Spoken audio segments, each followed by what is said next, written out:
as some of you may know, may be aware, each month we try to host a Vets Talk information session on various topics. We have pretty much stopped them since COVID came into play, but now we're going to start spinning them back up. So the first topic, which was a hot topic, was the Military Buyback Program. So I asked Tracy and her team to facilitate this for us. So I'm gonna go ahead and stop running my mouth and go ahead and turn over to Tracy and her team and take control. And again, thank you, Tracy. No, my pleasure. And thank you, Rosiel. It's always a pleasure to work with you. And we really enjoy, spending time with folks and obviously giving them information about something as important as this. I just want to let everyone know we are recording this session. So I know Lauren just started the recording. So if you have concerns about that and you'd like to leave the meeting, please do so now. Otherwise, we're going to be providing this link back to everyone so that you have access to it later. And you'll be able to, utilize it or share it with colleagues who were maybe not able to attend today. We'll also be providing the slide deck out to everyone after the training as well. And the reason we wait till afterward is because we don't want folks to feel like they don't need to actually attend. I think it's really valuable to be here in person if you're able to. And of course, get your questions answered, right, as we have time to do that. Joining me today on the line is someone from my team, Lauren Kahar. She's going to be running our slides for us and also doing a brief demonstration in the portal of how to put in your service request. And also one of my HR colleagues from Enterprise Services, Takesha Bowens, who is also a veteran as well as being an HR professional. And she's going to share a lot of her experience with you in her military buyback. And also, I am also a veteran and have had to buy back my military time and get my service computation date changed. So we can talk to you about this from both sides of the fence. And we did it successfully, so you can too. Anyway, I'm appreciative that you guys are here today and joining us. And without further ado, we'll go ahead and get started. Okay, so yeah, there's a lot on this slide, but basically this is going to help guide you right when you're looking at the deck. Also, you'll be able to jump right to the slide number maybe that you were looking for if there's something you want to reference again. But we're basically going to talk about the military buyback program overview, some important information that you need to know about it, right? Because it's not for everyone. Not everyone makes the choice to do that. So we're going to really talk about what it entails, what you should weigh, right? What the benefits are to you. And then of course, required forms. If you do decide that you want to do that, there are forms that need to be filled out and submitted. Enterprise Services has a role in that. We'll talk about what you do with us and what we do to help you with that. And then Lauren's going to give us a demo of how to submit that paperwork in the portal, because I am a visual learner myself, and I always prefer to see something to help me kind of remember what I'm supposed to be doing. And then at the end, we'll talk about some resources for you. And then, of course, some questions as we're able. Hopefully, we answer all your questions during the briefing, but if there's still some outstanding questions, we're happy to take those at the end. And then, of course, in the deck, there is an appendix with a lot of additional information. I will ask that everybody stay on mute for the training because we do have a limited time together. But certainly welcome your questions in the chat. If you do think of something and you're not sure it's going to get answered or it doesn't get answered when we're covering that topic, please do put your question in the chat and we'll try to either address it. Maybe Takesha can kind of keep an eye on that while she's not briefing, and I will keep an eye on it while she's briefing, and maybe we can get those taken care of for you while we're going through the material. So I'll just ask everybody to check on their mute button and make sure it's muted just so that we don't get feedback. Okay, Lauren, we can go ahead and go to the next slide, please.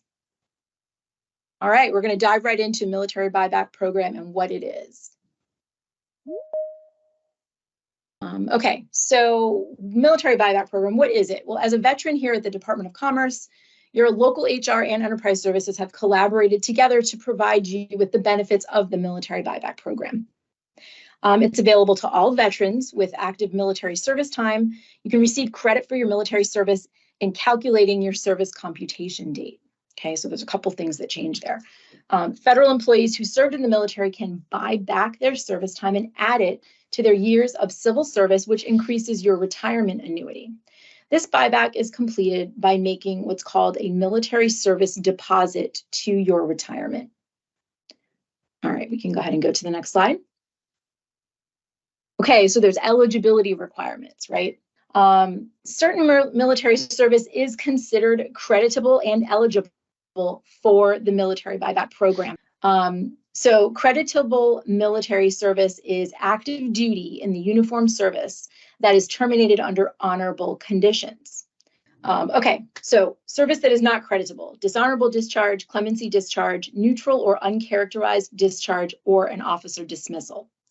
Who's eligible to make a military service deposit? Employees that are currently covered by CSRS, or the Civil Service Retirement System, the CSRS offset, or probably what most of us are in, the Federal Employees Retirement System, or FERS. Spouse or former spouse of an employee who passed away while working for the federal government, but who had yet to make their deposit, right? So if that person hadn't made their deposit yet, and the spouse or former spouse is entitled to a survivor annuity. This is a lot of really important information, which is why we put it all on the slide so that you have it to refer back to later. When can a military service deposit be made?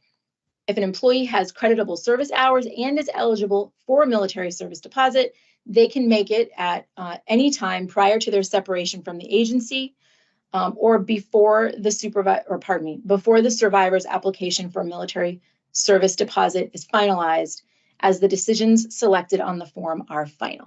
Okay, so once the form is put in, the application is finalized, at that point it is final, so you can't make any changes to it then. All right, we can go ahead and go to the next slide. Okay, so this is kind of a calculation. This is the important part. Your military deposit is the money paid into the CSRS or FERS retirement fund for a period of active military service performed after December 31st, 1956. Hopefully, if you performed your service before then, you retired by now, because you deserve it. But if not, anything before or after, 1956. The deposit builds on both your period of service and your military basic pay. Your period of service is the total years, months, and days from the date of initial entry on active duty, or as we talked about, from January 1st, 1957, if that's applicable to you, to the date of final discharge or final release from active duty. Okay, total number of years, months, and days. A period of service includes consecutive periods where there's no break in service. So as little as 1 day will break your service into 2 periods. Military basic pay is the total basic pay received by the military member when the service was performed. Your allowances, flight pay, combat pay, COLA, all the things are not included. Your amount of military deposit is based on the percentage of your military base pay while in the service plus interest. And these are the rates typically. CSRS is 7%, FERS is typically 3%. Military deposit rules for concurrent service. So there are 2 methods for calculating the amount of your military deposit: the regular method and the alternative method under the Uniformed Services Employment and Reemployment Rights Act of 1994, or USERRA, as we call it, and as Rosile refers to it in the training that we take every year for supervisors. Regular method is computing from your total basic military pay, does not include any period the employee received civilian pay where retirement deductions were withheld. The alternative method, the amount of military deposit before interest cannot exceed the amount of civilian retirement deductions that would have been deducted from your employee's civilian basic pay. They calculate the amount of retirement deductions that would have been withheld from your civilian base pay while on leave without pay. They subtract the retirement deductions that are actually withheld from civilian pay that the employee received while on leave without pay. And that is a lot of calculating. Okay, so this is why people like Takesha are experts on this kind of thing, while you and I might read this slide several times in a row and still not quite understand what we're talking about. So it's a perfect segue. I'm now going to hand it over to my colleague Takesha, and she's going to talk about some more important information. Take it away, Takesha. Hi, good afternoon, everyone. Again, my name is Takesha Bowens. I'm the PAR lead for Enterprise Services, and I will be talking with you about important military buyback information. Next slide, please. So, important military buyback information. So, you have 24 months of interest free grace period. There is a 24-month interest free grace period that begins on the day that you're hired as a civilian federal employee under the Federal Employees Retirement System FERS or the Civil Service Retirement System CSRS. Cost of buying back your military time. If you've exceeded the grace period, then the cost of buying back your military time increases every year that you serve in the federal workforce, excuse me. Interest and accruals. Interest accrues once per year, compounded annually, and the rate of interest you pay is different for each year. Buy back your time before you retire. Unfortunately, you cannot buy back your time after you retire. It must be done prior to your separation as a retiree. Also, reservists are also eligible for military buyback. Annual training and active duty for training periods as a reservist are also eligible for military buyback as long as the time periods are completed before accepting a position within the federal government. Next slide, please. So everyone wants to know the benefits of buying back military service, of course. There are lots of benefits. Next slide. For every year of creditable military service, you receive 1% towards your retirement annuity calculation. That percentage is then applied to your high 3 salary. Another benefit to buying back military time is that in addition to the high retirement pension, you may also be eligible to retire sooner. Also, the eligible military service time is added to your retirement date immediately upon finalizing your buyback process. So, using myself as an example, I enlisted in the Navy in 1998 and I separated in October of 2007. So that's 9+ years that I paid into the military buyback program. And I am now able to retire 9 years and a couple of months sooner because I participated in the military buyback program. Additionally, from 2008 until May of 2009, I was a reservist, but I did not join the federal government until 2009. So any annual training or any active duty for training that I performed between 2008 and 2009, that time was also credited towards my military buyback, and I paid into it. And now those days and months are credited to my account as well. Next slide, please.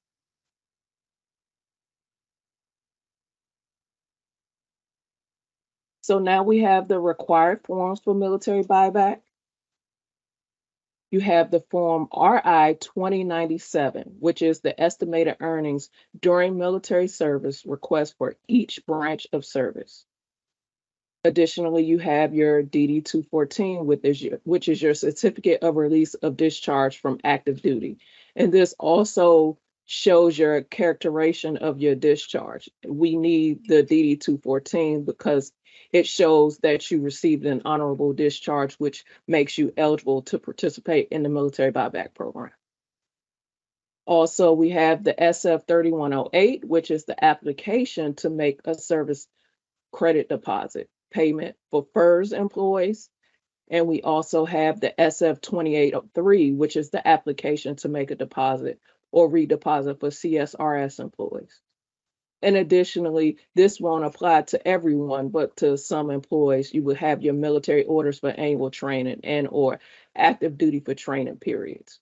Because when you're a reservist and you go on active duty for training or annual training, you don't receive a DD 214 that will show you the time that you served. So that's why we need the orders. in place of the DD-214 for reservists. Next slide, please. Takesha, Yes. this is Tracy. We've got a question I think is super relevant to the points you just made. I wanted to go ahead and call it out in the chat. Sure. For individuals in the reserves, only active duty counts, time counts, and no reserve time applies? No. So I'll give you an example.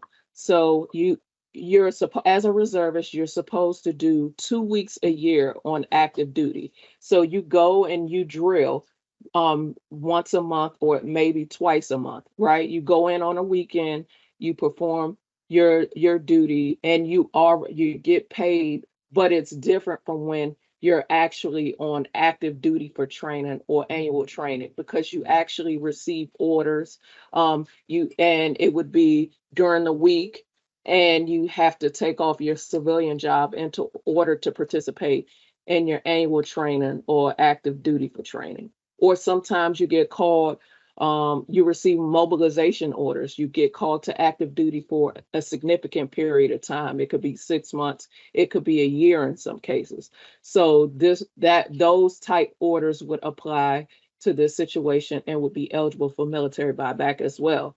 But the key is that all of the time that you served on active duty for training or annual training would have to take place before you became a federal government employee. All right, great, thank you.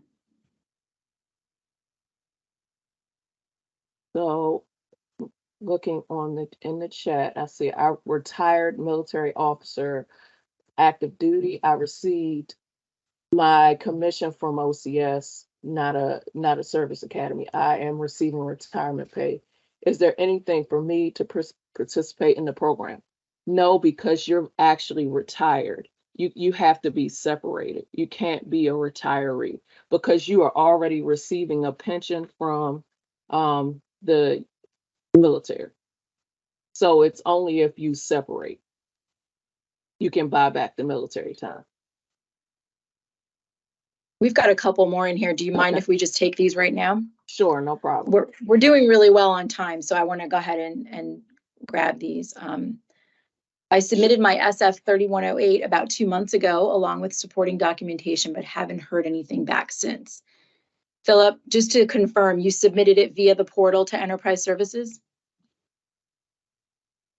No, I followed the directions on the form. It told me to fax it to, and I'm just going off of memory now, but it told me to fax it to like a specific regional office or what have you, and so I faxed it there, and it said it was sent, but I didn't hear anything back. Okay. Well, we can circle back with you on this. That's the beauty of the chat, right? We know who you are and what your email address is. We'll get more information from you on that. Is that okay? Okay, thanks a lot. Thank you. Sure. All right, we have another one. Will DFAS provide the RI 2097, or they provide the information so we can fill out the form? Can you expand on the interaction with DFAS? So what is supposed to happen is that DFAS is supposed to send the form already completed with your earnings, and it'll have, let's say, I'm gonna give you an example. Let's say if you had 5 years of active duty that you served, and the form should say that you had $50,000. That's how much you were paid during that time. I'm just giving these numbers for an example, not necessarily a true case. So DFAS, once we send the request, they should send back the information within a couple of weeks. If you have not seen the information that you're looking for, maybe we can get involved and assist with that if necessary. We can circle back with you, Mr. Ramos. Perfect. Yep, I'm just looking through here. Jody, I'm going to ask that we defer your question till the end. If it's not specifically about this, but more about CRSC. Yes, I know what I'm talking about. I know what you're talking about in retirement. And then reserve training less than 30 days is eligible for military buyback? Yes, that is correct. So you can have annual training orders for a week. And as long as you provide the orders and it's stamped that you actually checked in and checked out, you are eligible to buy back that time.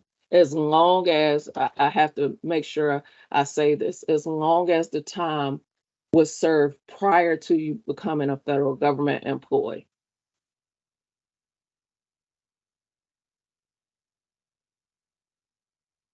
All right, thank you.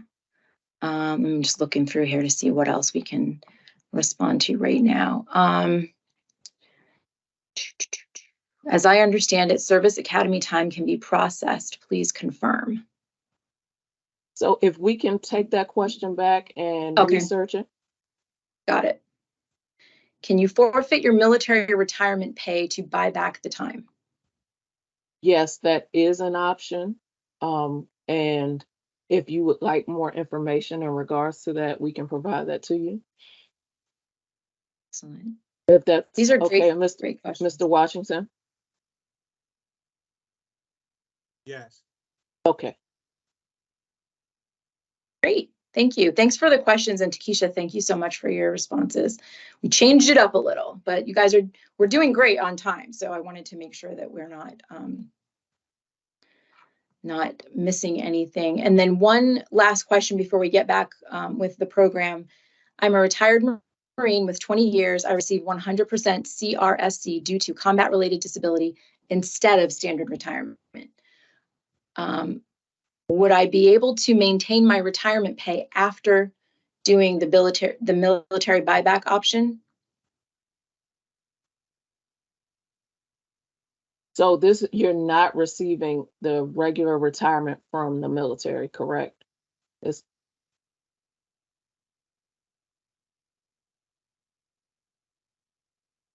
You can come off mute if you'd like to answer that, Mr. Stroud.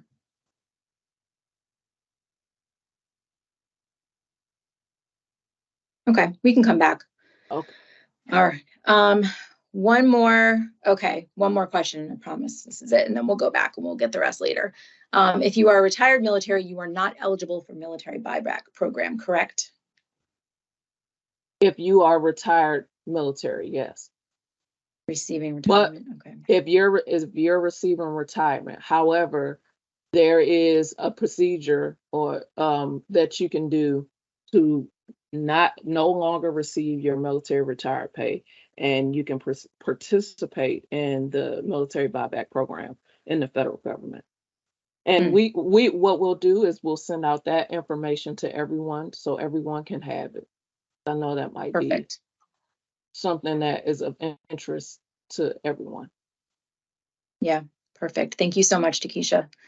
All right, we're going to hold off on the rest of the questions for now and go back to the presentation.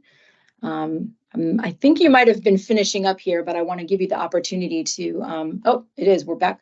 Now we're on the enterprise services role in the military buyback program.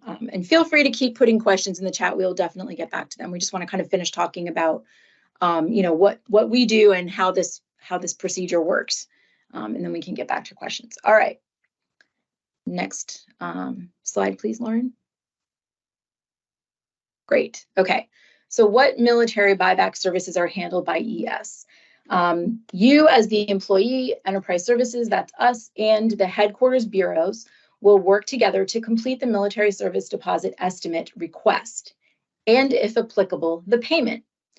As an employee on the portal, you can request an estimate for your military service deposit, submit your required forms, choose or decline to pay for the service deposit, and decide whether or not you want to pay in full or via payroll reductions.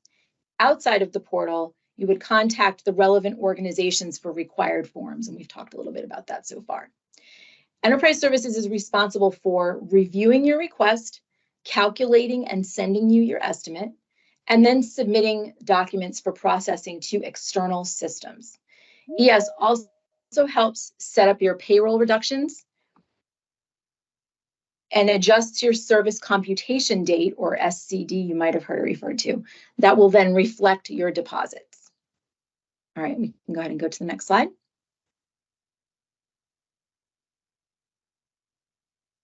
All right, when your estimate for a military service deposit is completed, ES will send you that information through the portal. We'll do that via a to-do or an action that requires you to complete the request. So you'll get that notification via email. You should then review your estimate, determine if and how you'd like to pay for your military service deposit, and then you'll submit the payment. If you decline to pay for the service deposit, you decide it's not something you want to go forward with, you can let us know by adding a comment to that request in the portal, and then we will close the request and the process will end. If you do choose to pay for your service deposit, you have a couple of choices. You can pay the amount in full as what we call a lump sum, or if it's a larger amount, you can have it taken out via payroll deductions. You'll provide that information on your decision to Enterprise Services, again, by making a comment on that open request and let us know. If you pay in full with a lump sum payment, you're going to log into pay.gov to submit the amount in full or submit via check or money order to Enterprise Services. And we have an address right here that you can do that. Or you could choose that payroll deduction, and ES will directly apply the deduction to your paycheck once you let us know that that's how you'd like to handle that. Okay. All right, now I'm going to transition to my colleague Lauren, who I indicated will walk us through those features that we've talked about and explain how to use the service deposit request in the portal. Take it away, Lauren. Let's just give her a minute, though. She does have to change screens. I do have to switch some stuff up, so bear with me momentarily, but thanks for the handoff, Tracy.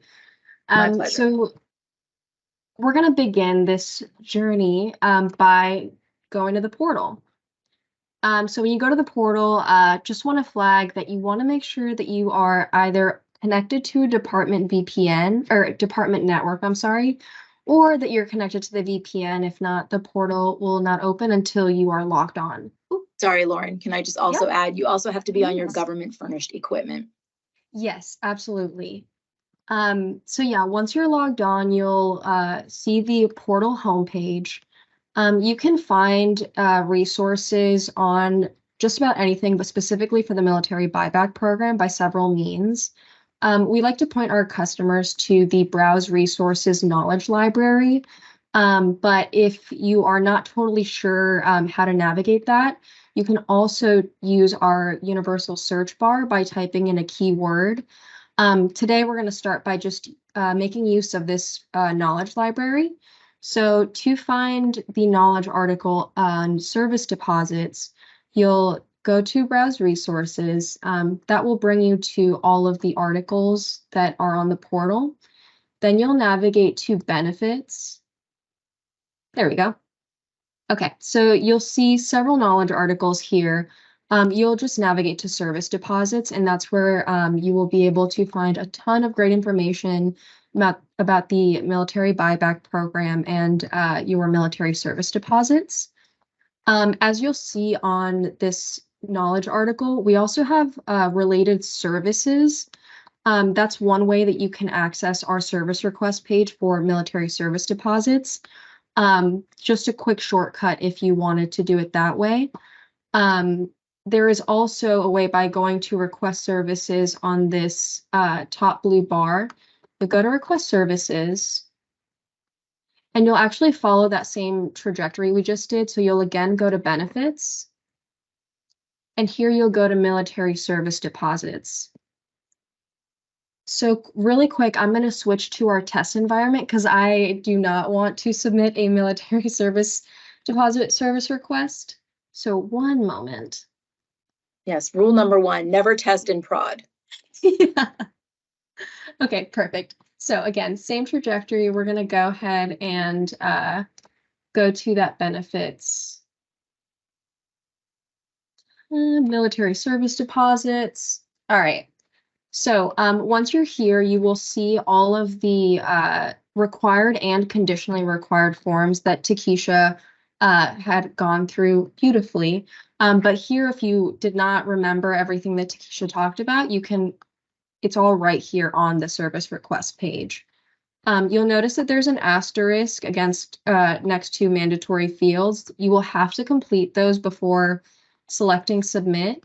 And you will also see that there's an add attachments link here that has that red asterisk. You can't submit the service request without submitting your attached and required or conditionally required forms.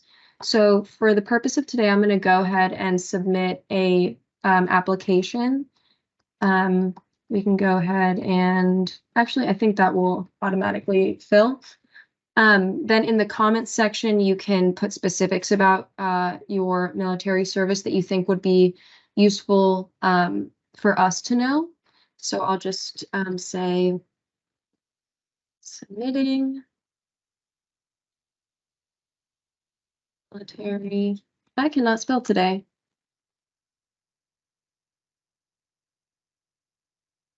Deposit request. And then you'll certify that you've completed all of the required and attached fields.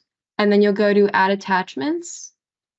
And I actually already have a couple of the required documents ready to go. We'll add those to that service request.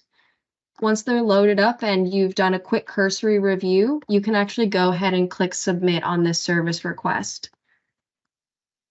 So this will actually let you know that what the proposed effective date will be. You can go ahead and click all right or okay.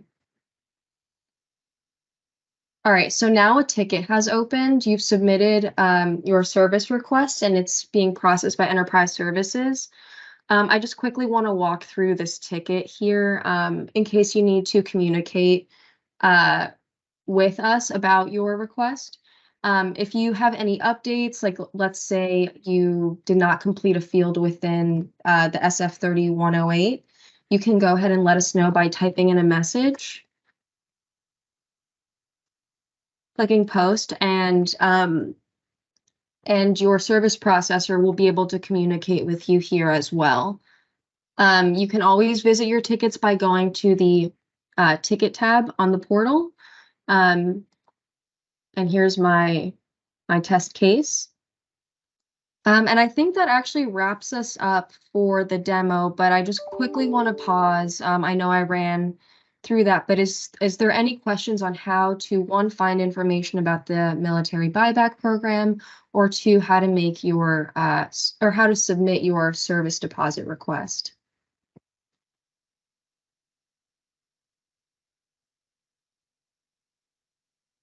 I'm just looking in the chat here. Someone's asking for the link to the portal. We are happy to share that. In fact, once we're done, once Lauren's done with this, maybe she can just pop it in the chat for us, and it's in all of our email signature blocks as well, in case you ever lose it. I'll go ahead and drop that in the chat. Great, thanks, Lauren. All right, I'll kick it back to you, Tracy. All right, I'll take it back. Thank you, Lauren. Okay, great. And, you know, at Enterprise Services, we're always looking for ways to make things easier for you. So, you know, don't be shy about letting us know that something's not going the way you need it to. Using the comment function in those tickets, that the person who's servicing your ticket gets an email letting them know that you've put a comment in there and can respond to you on there. And it's all in one place. So you don't have to go back and forth looking through your inbox, right, to see like, when was the last time I looked at this, or when was the last time I saw action on this? It's all there in the portal, as Lauren showed you. So hopefully that is helpful to you. Okay, so we're going to wrap up and we'll get to the questions. Go ahead and go to the next slide, please, ma'am. Okay, so next steps here, we're going to visit and bookmark the portal. Obviously, you guys are already thinking about that since you're asking for the link, so I appreciate you. It's here on the slides, which you will be getting the deck, so you'll have that to be able to use as a resource. And then go ahead and initiate your military service deposit estimate. Okay, so just like what Lauren just showed you, go ahead and gather your documentation, right? You can start that now. And as some of you have indicated in the chat, that sometimes takes a while, right? If you don't have everything right handy. So go ahead and do that and go ahead and initiate the request for your deposit estimate. So you'll have an idea of what that's going to look like and decide whether or not it's the right thing for you. Once you've received your estimate, let us know how you decided to proceed after you have a chance to review it and discuss it with anyone that is involved in your decision. And then you'll also submit your payment for your military service deposit, okay? And then, of course, here is our information. Again, the portal. There's an email address if for some reason you don't have access to the portal. And then, of course, we have a phone number as well. I will tell you, I think the quickest way to get in touch with us and the most easily trackable is to go ahead and put an inquiry in on the portal or a comment in your ticket if you already have one. All right, we can go ahead and go to the next slide, please. All right, resources, very important. I know Lauren showed you the knowledge article for military service buyback. It has a lot of links on there. Those are all different topic pages that you can look at that will give you a lot of the information that we shared with you today. But here again, on this deck is a number of different resources external to the portal where you can find the information that we've been talking about today. Okay, so we give you those links. Most of them are OPM links. All right, and we can go ahead and go to the next slide, please. All right, now it is time for questions. So I'm going to go back up to where we left off.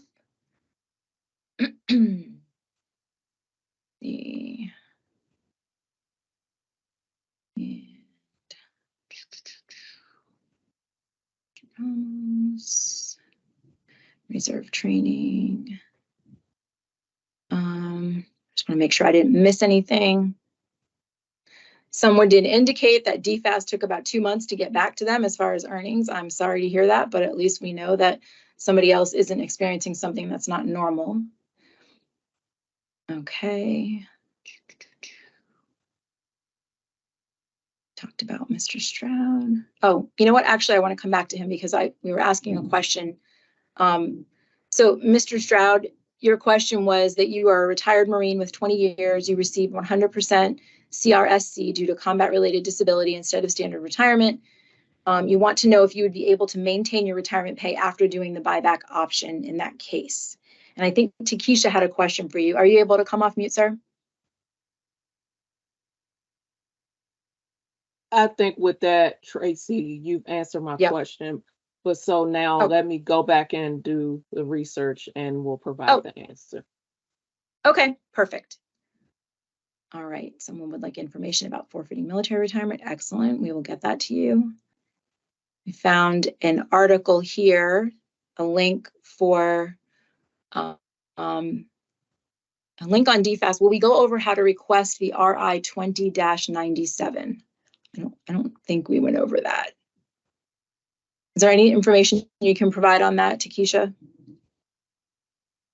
Yes, we can also provide that information to everyone. All right, excellent. And it may be linked on the portal too, and I didn't look that closely. Oh, I'm sorry. Okay, Mr. Stroud did respond in there. Sorry, I was going down. All right, so we'll get back to good afternoon. I'm sorry, this is Praveen asking on behalf of Jody. He's offsite and I think he's coming back on. Oh, gotcha. Yeah, I think he might hop back on. So just want to give you that update. So. Oh yeah, no, that's fine. And I appreciate that he put more information in here. So Takesha, we will get back to him on his question for sure. Thank you. Yeah, of course. Okay. Thank you, Sun, for putting the information in there. And can we send out the link for the portal? We're doing that. Oh, sorry, go ahead. Yeah, no, I'm sorry, I was going to raise my hand, but I started talking anyways. And so I think what happened was in May of 2023, I submitted the estimated earnings request for military deposits, the RI 2097 form to DFAS Indianapolis Center because I'm prior Navy. And that's what the form told me to do. And so I guess for me, the next step would be to submit the application to make service payment credit, SF 3108, is that correct? Via the enterprise service? Yes, system? Yes, along with that, as well as your DD 214. Okay, all right, so attach both forms, the DD 214 and the 3108. Correct. All right, got you. All right, and then we had a question from Kathleen Matthews about the link is to a blank form, unclear on how to get the accurate information that goes on that form. DFAS is where we ask for the correct data and how question. Yes, Yes, DFAS. Go ahead. Okay. I'm sorry. Go ahead. that's okay. I was just gonna say that while everybody was talking about that stuff, I just quickly went on to DFAS, and it's not super obvious how to request the information. So I was just wondering if maybe we could go over that. So in other words, I'm somebody who's never asked for them to calculate what I paid out while I was in military service. I was active duty from 94 to 98. So I'm like fresh off, I have no idea how to, like I said, I went to the DFAS site and it's not super obvious, like how you request the R1 2097 for yourself personally. So we can provide that information. We just have to go through and get it for you and provide the information, if that's okay. Yeah, that's fine. We don't have to take everybody's time here, but yeah, I definitely do not know how to ask for it. It's not super, I'm still looking, but it's not super obvious how I ask for them to calculate my military, what I paid out or what I'm supposed to pay or whatever that form tells. Okay. All right.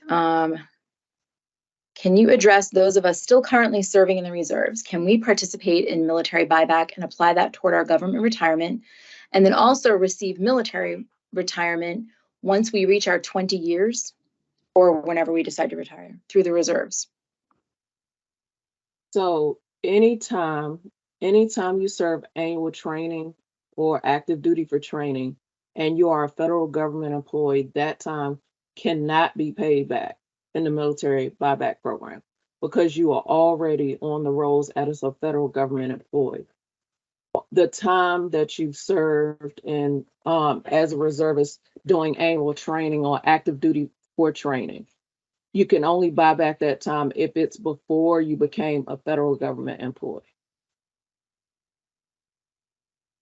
So if you're currently serving as a reservist, unfortunately, because you are now also a federal government employee, you would not be able to buy back this time, unfortunately, because you would be eligible for the time would be eligible for retirement in the federal government as well as a reservist. So you would get double credit for that time, and that's not really the purpose of this program. Right. Yeah. If you think of it as the buyback is you getting additional credit for the military time that you served before you became a federal employee toward your federal retirement. As a current federal employee, you're already getting credit for every minute that you're working right now. So you don't also get credit for being a reservist and a federal employee at the same time. I get what you're saying. This is so complicated. I'm really glad we're doing this training because I still get confused. All right. Does initial training, basic training, or MOS training count toward buyback time for a reservist? So when you are on in basic training and in any type of training, it is considered active duty. Active duty. Yep.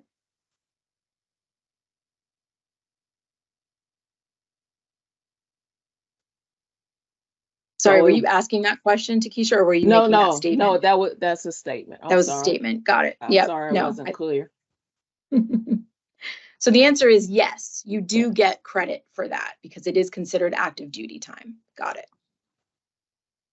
Okay.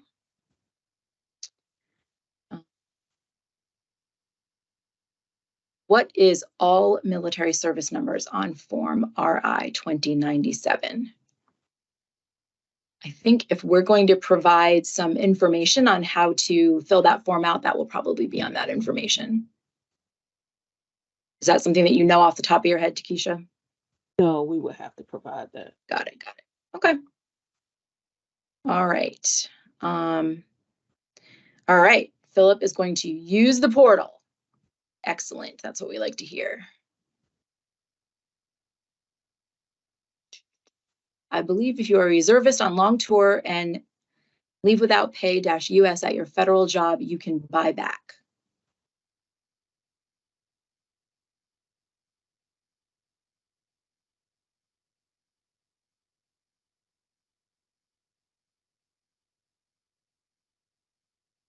Keisha, anything to say on that? So I'll research that and get back with you on Okay. that statement. Thank you, ma'am. You're welcome. Let's see. Understood. Okay, so a follow-on to the earlier question about time to be bought back is before federal employment. Can you still get both retirements after the fact? So if she's going to go to 20 years in the reserves. So yeah, so I'll use myself as an example again. I have 9 years and 2 months of active duty time, and then I have almost 12 years of reserve time. So I retired from the reserves in June of 2019. So when I turn 60, I will be eligible for military retirement. Then also now I work for the federal government. I received 9 years and 2 months of active duty time credited towards my federal government because I participated in the military buyback program, as well as a couple of weeks that I served on annual training and active duty for training prior to me joining the federal government. So I can retire from the federal government as early as age 57. So if I decide to retire at 57, I would be eligible for my FERS retirement as well as my military retirement from the Navy because I retired as a reservist, but I wouldn't be eligible to receive that until I turned 60. But this is why I love being part of the DOC veterans community, because I'm looking in the chat here and everyone's like helping each other by putting in links and trying to help out. So thank you guys for being so excellent to each other. Takesha, thanks so much for your very knowledgeable responses to these questions. I'm going to give, I want to give you back time if you need it. So if there's anything else, any other questions that you'd like to put in the chat for right now, we're happy to answer them. Otherwise, want to thank my friend Rosiel for giving us this opportunity to talk to you all today. Oh, wait a second. It looks like, did we get one more in here? If you're very welcome, ma'am. Let's see. If on leave without pay US from federal job due to long tour, you are also eligible for TSP federal matching up to normal current federal TSP deduction. You must prove your contribution to TSP while on active duty long tour, but may provide lump sum upon coming off. Okay. Helpful information. Oh, I'm so glad. I love hearing that this was like so useful. I get it. Like it's complicated. I mean, it really is complicated. Takesha did an excellent job helping us prepare for this. So definitely kudos to her and kudos to Lauren for running the slides, even though she got kicked out of the call now. Thankfully, the meeting was pretty much over. But yeah, we'll be getting back to you all, I would say by the end of the week. Give us a few days to gather any other information that you've requested and resources, and we'll send you out an email reply to this meeting invite with the deck in a PDF form. It'll have all the links, anything else we've promised to give you. And then, of course, we are always welcome to reach out to us if you have other questions. You are so welcome, everyone. Takesha, thanks so much. I know how busy you are. Really appreciate you. Oh, you're welcome, Tracy. No problem.